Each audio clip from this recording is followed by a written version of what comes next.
آپ دیکھیے اٹلی میں کیا تباہی پھیلی ہے، لاشیں اٹھانے والا کوئی نہیں ہے، لاشوں کو جلایا جا رہا ہے۔ ایک ایسا ترقی یافتہ ملک جو ہم سے ترقی میں کئی گنا آگے ہے اسباب اور وسائل میں، وہ ان کے کنٹرول سے حالات باہر نکل چکے ہیں۔ یو ایس اے، امریکہ جیسی ایک سپر پاور، ان کے کنٹرول سے معاملہ نکل چکا ہے اور وہ پریشان ہیں۔ تو میں اور آپ اور ہمارا کنٹری، ہم کس کھیت کی مولی ہیں؟ اٹلی نے، امریکہ نے پہلے احتیاط نہیں کی اور ایران نے احتیاط نہیں کی، جس کی وجہ سے اب جو وہاں حالات ہیں وہ آپ دیکھ رہے ہیں۔ آپ اگر میڈیا کو جھوٹا سمجھتے ہیں تو آپ اپنے ریلیٹیوز کو فون کریں جو یو ایس اے میں ہیں، جو اٹلی میں ہیں، ان سے آپ فون کر کے حالات پوچھیں، وہ آپ کو بتائیں گے کہ کس قدر خطرناک حالات ہیں۔ 10 دن سے گھر میں لاشیں پڑی ہوئی ہیں، اٹھانے والا کوئی نہیں ہے۔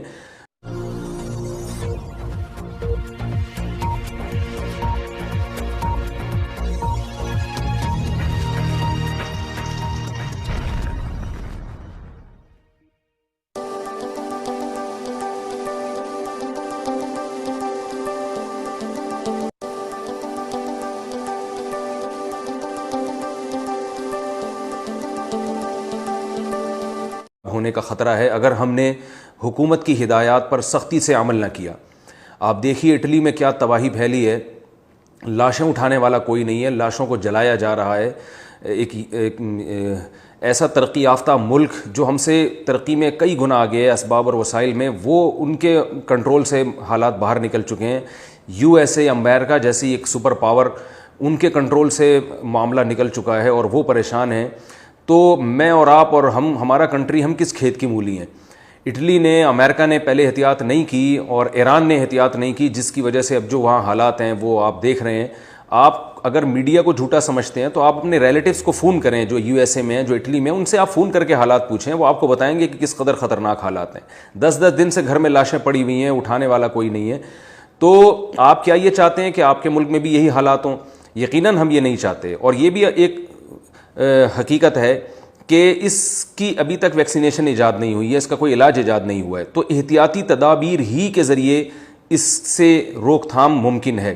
تو اس لیے جو اس کو پروپیگنڈا کہہ رہا ہے یا جو اس طرح کی باتیں نیگیٹیوٹی پھیلا رہے ہیں کہ یہ فلاں کی سازش، یہ فلاں کی سازش، ان خبروں پہ کان نہ دھریں، اور جو گورنمنٹ آپ کو ہدایات دے رہی ہے اس پہ پابندی سے عمل کریں۔ وہ ڈاکٹروں کا پورا پینل ہے جو ہدایات دے رہا ہے، اور اس کی ہدایات کی روشنی میں لوگوں کو احتیاط کا حکم دیا جا رہا ہے، اور یہ احتیاطیں قرآن و حدیث سے ثابت ہیں۔ رسول اللہ صلی اللہ علیہ وسلم کی صحیح حدیث ہے، صحیح بخاری میں آپ صلی اللہ علیہ وسلم نے فرمایا، جب طاعون پھیل جائے تو جو شخص اپنے گھر میں قرار پکڑے گا صبر کرتے ہوئے اور اللہ سے اجر کی امید کرتے ہوئے، کان لہ مثل اجر الشہید، آپ صلی اللہ علیہ وسلم نے فرمایا اس کو شہید کا اجر ملے گا۔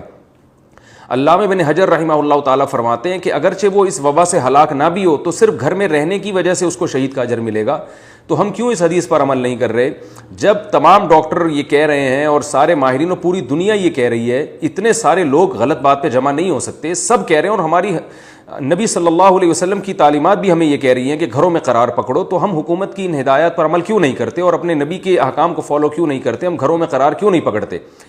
تو اپنی جان پر بھی رحم کریں اور دوسروں پر بھی رحم کریں۔ لوگوں سے مصافحہ کرنا بلا ضرورت، مصافحے کی تو ویسے بھی کوئی ضرورت نہیں ہے۔ حضرت مفتی تقی عثمانی صاحب اس بارے میں بہت پہلے گائیڈنس دے چکے ہیں کہ مصافحہ کرنا کوئی فرض و واجب نہیں ہے۔ آپ جو ہے صرف السلام علیکم پر بھی اکتفا کر سکتے ہیں۔ مسجد میں جماعت سے نماز آپ پڑھنے کے لیے آئیں، لیکن سنتیں گھر پڑھیں اور نماز پڑھ کے گھر چلے جائیں فوراً۔ لوگوں سے اختلاط نہ کریں، لوگوں سے میل جول نہ کریں، اور گھر میں جا کے آپ باقی سنتیں ادا کریں۔ یہ ہدایات ہیں جو بڑے علماء بھی پہلے دے چکے ہیں، اور مسلسل یہ ہدایات دی جا رہی ہیں، لیکن لوگ ان ہدایات کو فالو نہیں کر رہے، اور بہت تیزی کے ساتھ یہ بیماری پھیل رہی ہے۔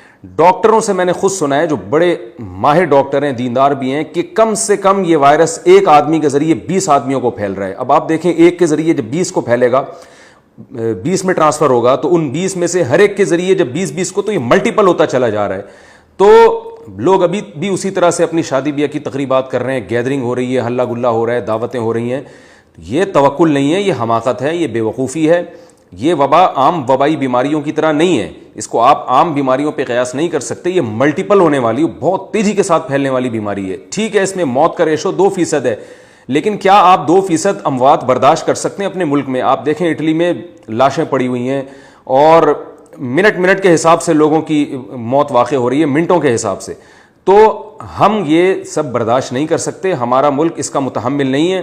ہسپتالوں میں اتنے بیڈ نہیں ہیں, اتنے ہاسپٹل نہیں ہیں ہمارے پاس, اور اویئرنیس نہیں ہے. غریب آبادیوں میں تو بالکل بھی ان کو پتہ نہیں ہے کہ کیا کرنا ہے. ابھی تک ہم دیکھ رہے ہیں مسجدوں میں کارپٹ پڑے ہوئے ہیں. بھائی آپ قالین اٹھوا دیں مسجدوں سے, کیوں آپ جو ہے وہ احتیاط سے کام نہیں لے رہے؟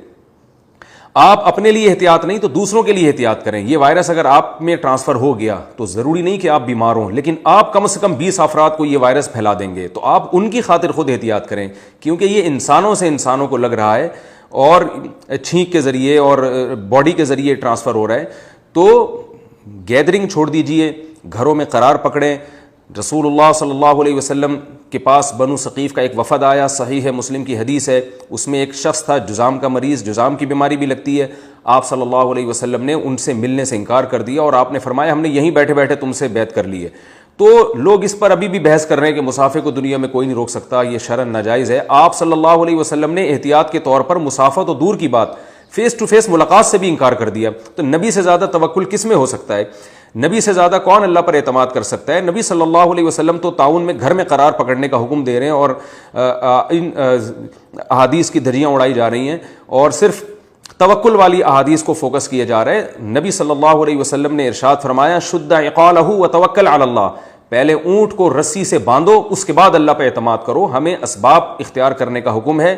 یہ ٹھیک ہے اسباب میں غلو کی اجازت نہیں ہے, لیکن جب تمام دنیا کے ماہرین اس پر متفق ہو چکے ہیں کہ یہ بیماری بہت تیزی کے ساتھ پھیل رہی ہے اور اس پہ کنٹرول کا ہمارے پاس اس کے علاوہ کوئی ذریعہ نہیں ہے کہ لوگ گھروں میں قرار پکڑیں, اپنی سوشل ایکٹیویٹیز جس میں لوگوں سے گیدرنگ کا عنصر ہو, اس قسم کی ایکٹیویٹیز کو چھوڑ دیں, تو لہذا ان ایکٹیویٹیز سے بچنا یہ اسباب میں غلو نہیں ہے بلکہ یہ اسباب میں اعتدال ہے. تو اس لیے بہت احتیاط سے کام لیجئے, اور ہم نے سب نے مل کر اس بیماری کا مقابلہ کرنا ہے. یقیناً یہ اللہ کی طرف سے آزمائش ہے جس میں وہ اپنے بندوں کو ڈراتا ہے. وَلَنَبْلُوَنَّكُمْ بِشَيْءٍ مِّنَ الْخَوْفِ وَالْجُوعِ وَنَقْصٍ مِّنَ الْأَمْوَالِ وَالْأَنفُسِ وَالثَّمَرَاتِ. سورہ بقرہ میں اللہ کا ارشاد ہے ہم تمہیں ضرور بے ضرور آزمائیں گے, بھوک کے ذریعے, موتوں کے ذریعے, بیماریوں کے ذریعے. تو یہ اسی طرح آزما رہے ہیں, اور فرمایا کہ وَبَشِّرِ الصَّابِرِينَ, صبر کرنے والوں کو آپ خوشخبری سنا دیں. تو صبر بھی کرنا ہے ہم نے, احتیاط بھی کرنی ہے. صبر کا تقاضا یہ ہے کہ واویلا نہ کیا جائے. اگر کوئی اس بیماری میں مبتلا ہوتا ہے تو اس کے علاج کی فکر کی جائے, احتیاطی تدابیر اختیار کی جائیں, اور یہ یقین رکھا جائے کہ ہمیں لا یصیبنا الا ما کتب اللہ لنا, ہمیں وہی مصیبت پہنچی ہے جو اللہ نے ہمارے مقدر میں لکھ دی تھی, اور جو مصیبت ہمارے مقدر میں نہیں ہے وہ نہیں پہنچ سکتی. اور موت کا ایک وقت متعین ہے, ہر چیز کا ایک وقت متعین ہے, اور ہر پریشانی میں اللہ نے ہمارے لیے اجر رکھا ہے. یہ مطلب ہے صبر کرنے کا. تو اس صبر کا ہمیں اللہ نے, اس کے رسول صلی اللہ علیہ وسلم نے حکم دیا ہے. واویلا نہیں مچانا, اعصاب کو جو ہے نا وہ ایسے کام نہیں کرنے کہ آپ کے اعصاب ڈھیلے ہو جائیں اور آپ پریشان ہونا شروع ہو جائیں. تو مقصد اس کلپ کا آپ کو ڈرانا اور پریشان کرنا نہیں ہے, مقصد یہ ہے کہ آپ احتیاط کریں, احتیاط. اس کے باوجود بھی اگر کوئی پریشانی ہوتی ہے تو پھر اللہ سے اجر کی امید رکھی جائے. نبی صلی اللہ علیہ وسلم نے فرمایا کہ وبا میں جو صبر کرے گا اور شریعت کے احکامات پر عمل کرے گا اس کو شہادت کا اجر ملے گا. تو ہمارے لیے اس سے بڑھ کر اور کیا خوشخبری ہو سکتی ہے کہ اگر خدا نخواستہ ان احتیاطی تدابیر کے باوجود بھی ہم میں سے کوئی بیمار ہو جاتا ہے اس کے لیے شہادت کا اجر ہے, بلکہ بیمار نہیں بھی ہوتا وہ احتیاط پر عمل کرتا ہے تو بھی اس کے لیے شہادت کا اجر ہے. تو ہمارے لیے اس سے بڑی خوشخبری کی بات نہیں ہو سکتی. تو مل کر اس جانور کو اور اس جرم کو ختم کرنے کی کوشش کریں, اور اس کا یہی طریقہ ہے کہ ڈاکٹر کہہ رہے ہیں کوئی ویکسینیشن نہیں ہے, جب تک کوئی ویکسین ایجاد نہیں ہوتی تو اس کا حل یہی ہے کہ اپنی ایکٹیویٹیز کو محدود کر دیں اور لوگوں سے مصافحہ کرنے سے گریز کریں, بلا وجہ گیدرنگ نہ کریں مل بیٹھ کر. اللہ تعالیٰ سے دعا ہے کہ اللہ تعالیٰ ہمیں استغفار کی کثرت کی توفیق عطا فرمائے, جیسے قرآن میں اللہ نے فرمایا کہ ہم یہ اس لیے تمہیں آزمائیں گے تاکہ تم اللہ کی طرف رجوع کرو. تو اللہ نے چاہا تو یہ بیماری انشاءاللہ ختم ہو جائے گی, لیکن یہ بیماریاں اور یہ آزمائشیں ہمیں بتا رہی ہیں کہ دنیا مسافر خانہ ہے. تو ہم نے کثرت سے استغفار کرنا ہے, اللہ سے رجوع کرنا ہے. ابھی بھی لوگ اس پہ مذاق بنا رہے ہیں, اس کو کرونا وائرس کو, اور اس پہ ایسے لطیفے کس رہے ہیں. تو یہ ان چیزوں کا وقت نہیں ہے. اللہ سے توبہ استغفار کرنی چاہیے, گناہوں سے معافی مانگنی چاہیے, اور تاکہ یہ بیماری ہمارے حق میں, یہ وائرس ہمارے حق میں اللہ کی رحمت بن جائے. اور یہ بیماریاں آتی رہیں گی, جاتی رہیں گی. فرعون پر اللہ نے بیماریاں مسلط کی. قرآن کہتا ہے جب اس پر کوئی بیماری آتی تھی, کوئی آزمائش آتی تھی, تو سب مل کر اللہ سے دعائیں مانگنے لگتے, اور جب اللہ وہ بیماری کو دور کر دیتا تو دوبارہ سرکشی کر لیتے. تو ہم نے ایسا نہیں کرنا, ہم نے اس بیماری کے خلاف جنگ بھی لڑنی ہے, اور اس میں توبہ استغفار بھی کرنا ہے, اور اللہ سے عزم بھی کرنا ہے کہ اللہ اس وبا کو تو ہم سے دور کر دے, تو ہم دوبارہ گناہوں کی طرف انشاءاللہ نہیں لوٹیں گے. اللہ تعالی ہمیں عمل کی توفیق عطا فرمائے.